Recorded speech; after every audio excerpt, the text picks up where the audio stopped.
tantara toy izao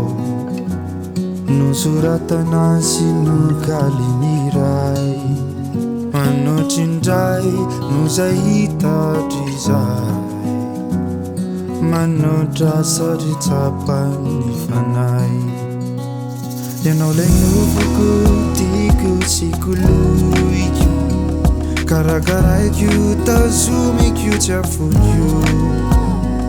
ho tandindony lay fity fitaratra hatrizay i Kristy sy ny fiangonano toy te mifanaiky isikany ifampitantana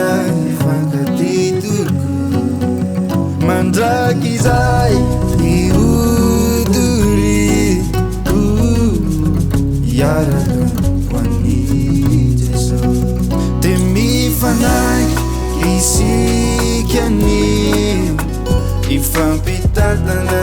ifankatitoko mandraky izay iodory iaraka hoan'ny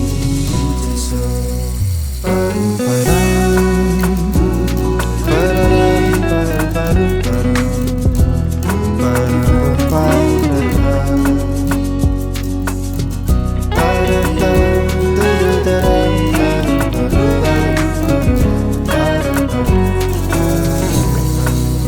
tsy mbola nahita tantara toy izao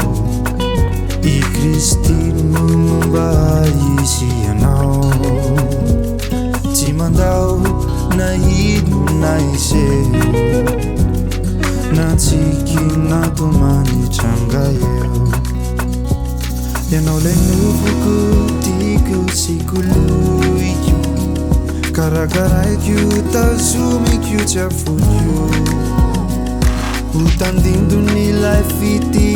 fitaratra hatrizay i Kristy sy ny fiangonano toy te mifanaiky isikany ifampitantana ifankatitoko mandraky izay iodory iaraka hoan'ny Jesosy te mifanaiky isikany ifampitantana